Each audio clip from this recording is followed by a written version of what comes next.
A reader lives 1,000 lives before he dies. The man who never reads lives only one. George R.R. Martin. Find out what your hero or heroine wants, and when he or she wakes up in the morning, just follow him or her all day. Ray Bradbury. You're listening to Writing Roots, brought to you by Aspen House Publishing. Welcome to Writing Roots. I'm Leigh Hull, and I am arguing for single point of view. And I'm Leigh Esses, and I like writing in multiple points of view. See how I said arguing for? Because I like both, really. It just depends on the story. As a reader and as an editor, but the books you've published so far are all single point of view. But as a writer, I write other things too. So I win. Thanks for listening. Write Selfishly. We'll see you next time. All right, bye. This episode is about having a single point of view or multiple point of view narrations. This is different from our first or third person point of view thing. That term point of view is difficult because it's used in two different contexts. I recently saw someone post online saying, how do I make sure that my characters from all my different points of view have interesting and distinct voices? And some people say, so long as the dialogue has the voice, the narration doesn't have to.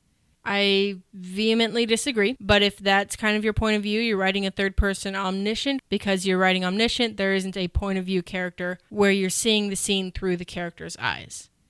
The thing with having a point of view that is not omniscient is that the narration is like the internal thoughts of that character. So if you have a single person that you're just following that one person and their internal thoughts, it's so much easier because you don't have to worry about the distinct styles. You don't have to worry about switching what the character would notice from point of view to point of view because it's all just one character.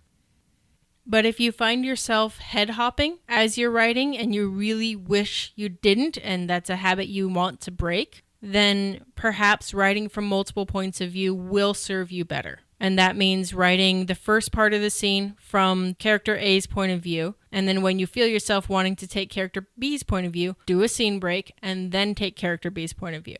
I see it differently, because if you're having a problem with head hopping, which is the concept of in a single paragraph or a single sentence, you're switching the style of narration to a different character. So you'll kind of go from the thoughts of one character to the thoughts of another.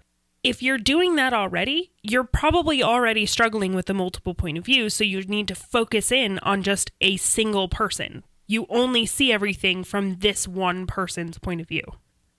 If you aren't sure if you're doing this or not, this is something definitely to look into and probably something we will devote to a whole episode sometime soon.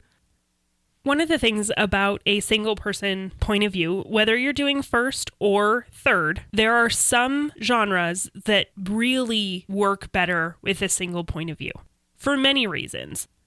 In mysteries like whodunits, it's the ability to keep information selectively away from the reader because they can only see what this character sees. So the first Harry Potter is very much a whodunit style story. And you only see things from Harry's very narrow point of view, which works for that story. You can't tell me you wouldn't have loved to have seen certain things from Hermione's point of view, with the troll in the dungeon and why she decided to say, it's my fault, instead of just telling the truth. What's going through the Weasley twins' heads as they're seeing Peter Pettigrew in the same room as their brother all the time on the Marauders map? These other points of views would have made the story much more entertaining to read. But then we would have lost some of the mysteries of the world. And with that being, especially the later books, a YA style book, you lose some of the connection with the main character if you hop around too much. And that's what young adults usually look for, is a strong connection to the main character. Maybe it's just that I really like writing ensemble pieces, but it's more difficult for me as an author to not make the MC perfect, because in an ensemble piece, you need all of these other characters in order to accomplish the goal. They need each other, as compared to a single point of view. The character just sort of figures it out on their own, and they don't need the team. which makes it very difficult to make them have good flaws. You can have a single point of view with an ensemble piece. You just don't see everything from their viewpoint. But then you still have a single main character. Not necessarily. I mean, Harry Potter, yes, Harry Potter is technically the main character, but I wouldn't say Ron or Hermione were any less of main characters than Harry. I've also found in my experience, the books that I write from a single character's point of view are much more difficult to finish than the books that I write from several characters' points of view. Mostly, I think that comes down to if I get stuck or if I slow down my momentum, I can just hop to another secondary character and another interesting plot line and throw in a fight scene and then get back into the groove and finish things up. See, I have the opposite problem because I have a hard time with writing out of timeline. And so if I get stuck on a scene, I can't just bounce to a different point of view and work on their scene because this other scene isn't done yet and it comes first. Does it have to come first, though? Yes. So you just plot it, outline it, and then come back to it? No. Back to the genres real quick. I've also found that multiple points of view is helpful in giving your reader information that your main character doesn't have. That way, if your reader figures it out before the main character does, the main character doesn't feel like they're not smart enough to solve it because the reader has figured it out first. There is one thing, though, that I have seen commonly in multiple point of views ensemble pieces. Sometimes if you have multiple point of view characters in maybe a little bit of large ensemble pieces, you'll get those characters that the reader doesn't connect with. And it's not all readers, but you have entire segments of readers that don't connect with that particular character, so they'll skim those bits. This is why single point of view can really help, is if you create that one character that they're following, you don't have to worry about them skimming bits because they don't like that narration. Same problem, I have a different solution. I really feel like it's an opportunity for your reader to keep going if they don't like a voice. If they don't like the voice of your main character from the beginning and that's the only voice that there is, then they're going to put it down. I put down Lord Foulsbane. I don't remember for certain if it was multiple points of view or just the one, but I hated the main character. I threw it against the wall and didn't pick it up for years. And that was only just to put it back on the bookshelf. I did not like the main character, so I didn't finish the book. If there were other more reasonable main characters, other more reasonable points of view, I would slog through his in order to continue what could have been a very interesting story. But sometimes the story gets lost when you are constantly jumping from character to character. I don't really feel like that happens. But if you have too many subplots going on with characters all doing their own thing, that just leads to a jumble that's not one cohesive story until the very end. I feel like I said that to you earlier this month. Yeah, you've told me that I have an entirely too large of a cast. Yes. Which is usually a problem for those with multiple point of views, but somehow I got it in my single point of view thing anyway. I just have a lot of people. When was the last time you wrote from a villain's point of view? When I was writing Jaren in the still-to-be-finished Amethysts and Emeralds.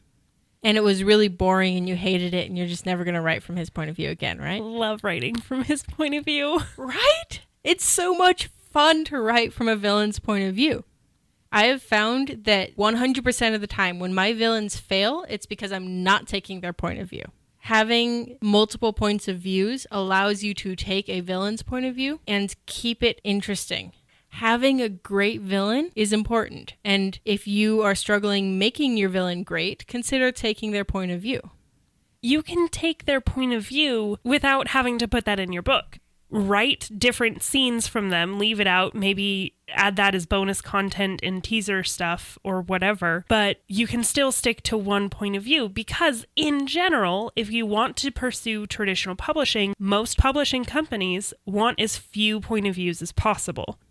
Having a distinct handful versus having a huge cast, I can understand, but it's part of the craft to know how to use multiple points of view to your advantage as a storyteller. I also feel like it should be part of the craft to be able to tell a good story from a single point of view, because that does provide a little bit of challenge when it comes to information flow. This is one of those things, if you want to challenge yourself, what do you struggle with most? Do you struggle with trying to conceal information, or do you struggle with having a cast of characters? If you struggle having a good, interesting cast of characters, or if you too often have a single boring character, maybe you should do multiple point of view. But if you need to work on that information concealment, do single point of view, because that's the best way to do it. Just write yourself a Harry Potter type character that is dense and doesn't notice anything. I feel like having distinct characters comes when you have distinct voices between the characters. It all depends on what you need to do. I think we can agree that each story has a need.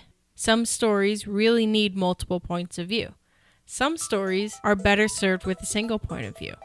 Whichever story you're telling, however you, the author, decide to tell it, the first draft especially, you gotta make sure you write selfishly. If you have a question or comment for our hosts or a topic you'd like us to cover, send us an email at writingroots@aspenhousepublishing.com or find us on Facebook by searching for Aspen House Publishing.